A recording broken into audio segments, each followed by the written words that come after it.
Merci Stéphane pour la minute que tu m'as transférée. On travaille avec Chalangua, donc Chalangua, on travaille avec Océan Marais-de-Mont. Et donc lui, il est intelligent dans ses propos, il peut faire intelligemment et concis, alors qu'il y en a qui sont longs, malheureusement, et c'est pas toujours très malin. On travaille tous ensemble, et puis l'actualité syndicale a été compliquée en 2018, et il nous arrive, après nos réunions mensuelles, de faire des cauchemars, on a partagé, et puis on a fait quasiment le même tous. Je suis exploitant à Salertaine, oublié bizarrement du zonage défavorisé. Je livre mon lait à Grial. Je regarde les voisins. J'ai vendu des animaux à la Covia en novembre, mauvaise pioche.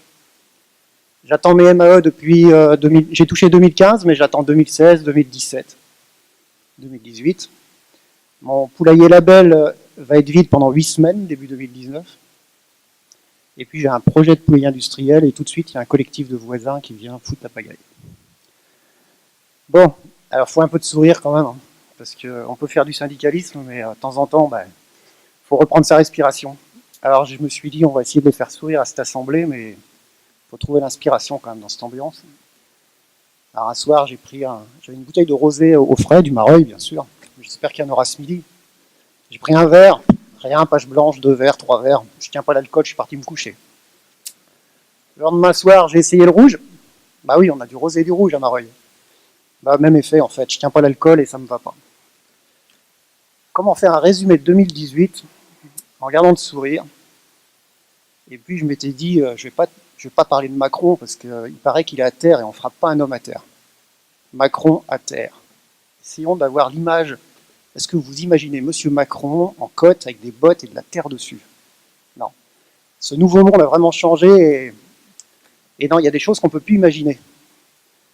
Par exemple, Émeric Caron et Julien Doré, les 2 aspirines, dans un restaurant La Boucherie, à déguster une côte de bœuf saignante. Moi, j'arrive pas à imaginer ça non plus.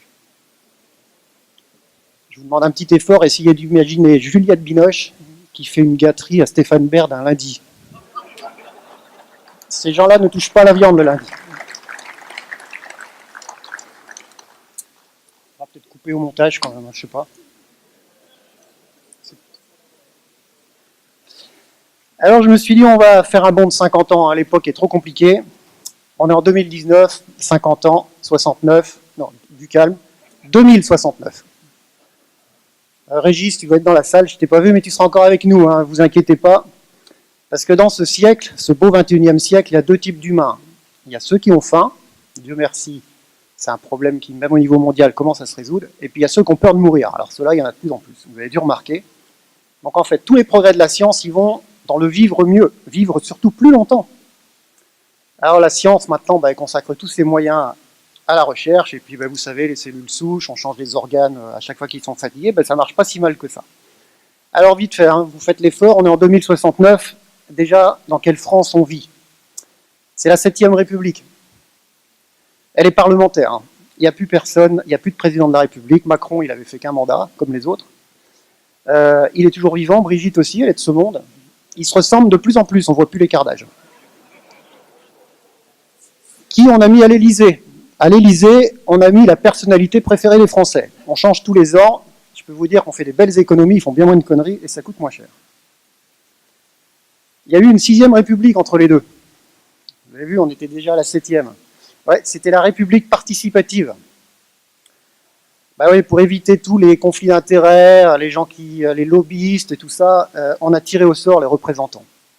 C'est vachement bien, hein. Par contre, ça a donné lieu à des drôles de situations. On s'est retrouvé au ministre de l'Intérieur, au ministre des Armées avec Renaud, le chanteur. C'était pas génial.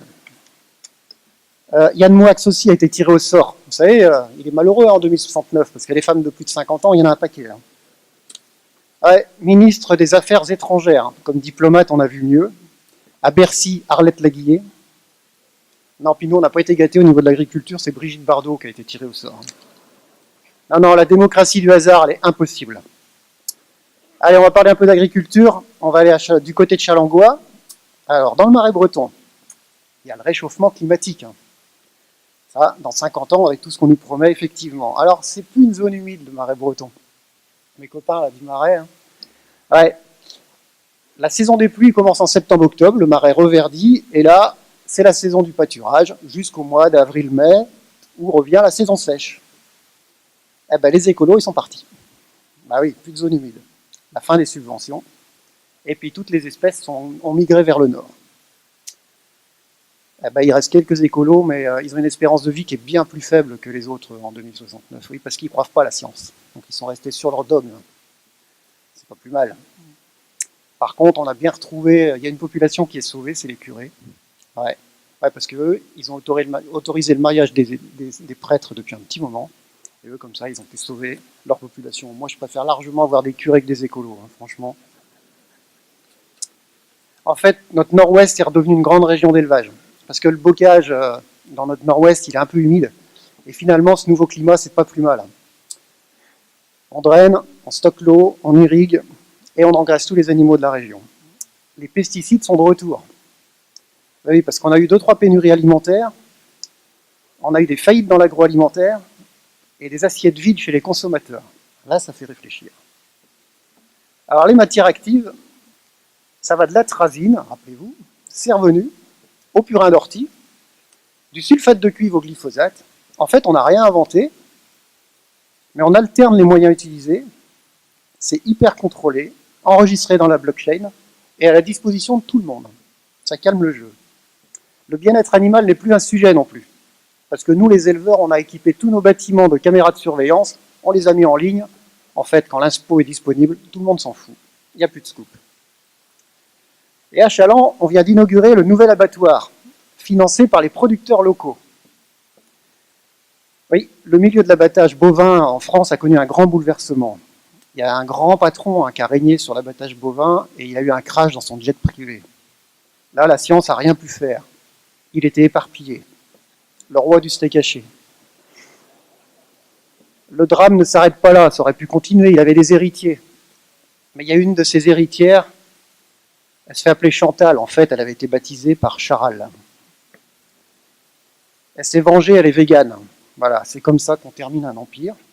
Et finalement, ça relance un peu l'activité bovine et l'abattage en France. La FNSEA existe toujours, forte de sa démocratie locale. Alors, 50 ans après l'élection d'une première femme à la présidence, c'est un producteur, enfin, on a élu le premier noir à la présidence de la FNSEA. Ouais, c'est un producteur de bananes de l'Aveyron. Réchauffement climatique. Et on a nos célébrités en Vendée quand même. Qu'est-ce qu'ils deviennent 50 ans après? J'ai vu que... Il y en a un devant moi, oui, ben non, il est toujours là. Mais par contre, Brive vient d'être élu à la nouvelle municipalité, nouvelle commune de... Alors attendez, je l'ai écrit parce que j'ai essayé d'imaginer. Fougerigny, voilà, regroupement de communes au sud de la Roche. Joël court toujours. Joël, il vient de remporter le marathon de New York, catégorie centenaire, bien sûr.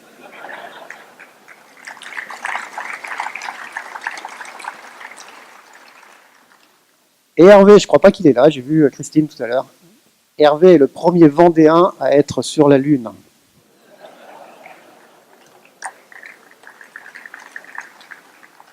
Bon, pardonnez-moi, j'ai pas su garder les pieds sur terre pendant quelques minutes. N'oubliez pas, si ce n'est pas encore fait, votez sérieusement, et là, pas de blague. Merci.